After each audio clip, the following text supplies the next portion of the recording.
दोस्तों, जो plane crash हुआ है अहमदाबाद में, जिसमें 242 पैसेंजर्स थे, उसमें से एक ही पैसेंजर बच पाया। वो भी प्लेन से कूद गया पहले ही, इस वजह से वो बच गया। हालांकि उसको भी चोट आई, लेकिन प्लेन क्रैश होने में कोई बचा ही नहीं उसमें से। सो इससे दोस्तों यही बस सीख मिलती है कि लाइफ कितनी अनप्रिडिक्टेबल है। मतलब जैसा आप सोचते हो वैसा होता नहीं है। जो लोग वेट कर रहे होंगे उन पैसेंजर्स का, उनकी फैमिलीज़ का, उनको पता भी नहीं होगा कि ऐसा कुछ हादसा हो जाएगा। और इवन जो लोगों ने एयरपोर्ट छोड़ने आए होंगे, जिनके फैमिली रिलेटिव्स, उन लोग को भी नहीं पता होगा कि हम जब इनको यहाँ छोड़ के वापस जब जाएंगे तो न्यूज़ मिलेगी कि जो प्लेन क्रैश हुआ है वो उन्हीं का प्लेन था, जिसमें उनके फैमिली और रिलेटिव्स और फ्रेंड्स ट्रैवल कर रहे थे। तो ये जब चीज़ उनको पता चली होगी तो कितना बुरा लगा होगा। और कि आपकी लाइफ कितनी इम्पोर्टेंट है। मतलब सबसे ज़्यादा आपकी जो इम्पोर्टेंट चीज़ है आपकी पूरी दुनिया में, वो आपकी लाइफ है। और ये इंसिडेंट के बाद में समझ में आ गया कि कितना रिस्की है प्लेन में ट्रैवल करना। मतलब इंसिडेंट तो होते नहीं है, कम होते हैं इंसिडेंट प्लेन के, बट ये ऐसा इंसिडेंट हुआ कि कोई बचा ही नहीं उसमें से। एक जन बच पाया, वो भी कूद गया पहले ही, और उस वजह से उसने जान बचा ली अपनी। ना पायलट बचा, ना कोई पैसेंजर बचा। इवन एक फैमिली भी थी उसमें, डॉक्टर की फैमिली थी।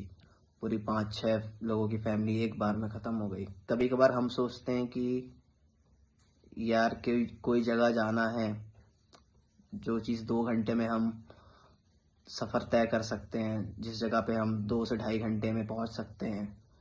कभी कभार हम सोचते हैं आज हमारे पास में पैसे नहीं हैं। कभी हम ये सोचते हैं यार फ्लाइट से ट्रैवल करेंगे, फिर उसकी जगह हम ट्रेन से ट्रैवल करते हैं और बस से ट्रैवल करते हैं। उसमें हमें 12-13 घंटे भी लग जाते हैं कभी कभार। लेकिन हमारी लाइफ तो कम से कम सेफ रहती है। अब इस इंसिडेंट में तो ये तो खैर लंदन जा रही थी फ्लाइट, तो इस पर कुछ कह नहीं सकते हम कि ले सकते थे। बट मैं तो बोलूँगा कि जो लोग डोमेस्टिक फ़्लाइट्स लेते हैं, प्लीज़ उनसे रिक्वेस्ट है कि वो फ़्लाइट्स मत लो। हो सके जितना हो सकते हैं आप रोडवे चुनो या ट्रेन का कोई सफ़र चुनो। रुक जाओ थोड़ा सा अगर टिकट कंफर्म नहीं हो रही है, क्योंकि लाइफ आपकी सेफ ही नहीं है। तो फिर क्या मतलब है? आपके लोग वेट कर रहे हैं आपके लिए, आपकी फैमिलीज़ हैं। तो ये इंसिडेंट एक सबक है हम सबके लिए कि जितना हो सके डोमेस्टिक फ़्लाइट्स जितनी लोग ले रहे हैं कम से कम लें और ट्रेन से ट्रैवल करें। क्योंकि सबसे आपकी ज़िंदगी में सबसे ज़्यादा इम्पॉर्टेंट चीज़ है आपकी लाइफ। आप कितना सेव कर सकते हैं वो इम्पॉर्टेंट है। तो जो लोग सोचते हैं कि हम फ़्लाइट से ट्रैवल नहीं कर पा रहे हैं क्योंकि हमारे पास उतने पैसे नहीं है टिकट के, तो ये सोचो कि भाई आपकी लाइफ भी सेफ है। क्योंकि आर या पार वाली कंडीशन है। इस पर पार हो गए तो जिस जगह पे जा रहे हो आराम से वहाँ पे प्लेन लैंड हो जाएगा। आप जिस जगह पे जाने वाले थे वहाँ चले जाओगे। अगर कुछ भी होगा तो फिर आप के साथ में जितने लोग हैं, जितने पैसेंजर्स हैं, पायलट है, जो क्रू मेंबर है, सारे एक बार में ख़त्म हो जाओगे। और कुछ कुछ लोगों की तो लाश भी नहीं मिलती, पहचान में भी नहीं आती कि उनकी बॉडी मिली कि नहीं मिली। तो सतर्क रहिए दोस्तों। जितना हो सकता है इस बरसात के मौसम में ट्रैवल मत कीजिए।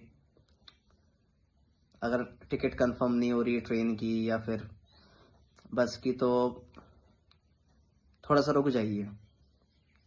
जल्दबाजी के चक्कर में किसी जगह पे 1.5-2 घंटे में कोई जगह पे जाना है, उस चक्कर में आप फ्लाइट लोगे, फिर एक रिस्क रहेगा, आपकी फैमिली पे भी रिस्क रहेगा कल को कुछ हो जाए तो। क्योंकि इसमें तो 1% चांसेस रहते हैं प्लेन क्रैशेस में। लाइफ इतनी अनप्रिडिक्टेबल है, कुछ कहा नहीं जा सकता। तो दोस्तों प्लीज़ रिस्क मत लो। बारिश का मौसम है तो थोड़ा सा इतने टाइम पे फ्लाइट्स मत लीजिए। जितना हो सकता है कि सेफ रहिए, सेफ जर्नी कीजिए, बस इतना ही है। बाकी काफ़ी लोगों ने अपनी जो जान गंवा दी है इस इंसिडेंट में।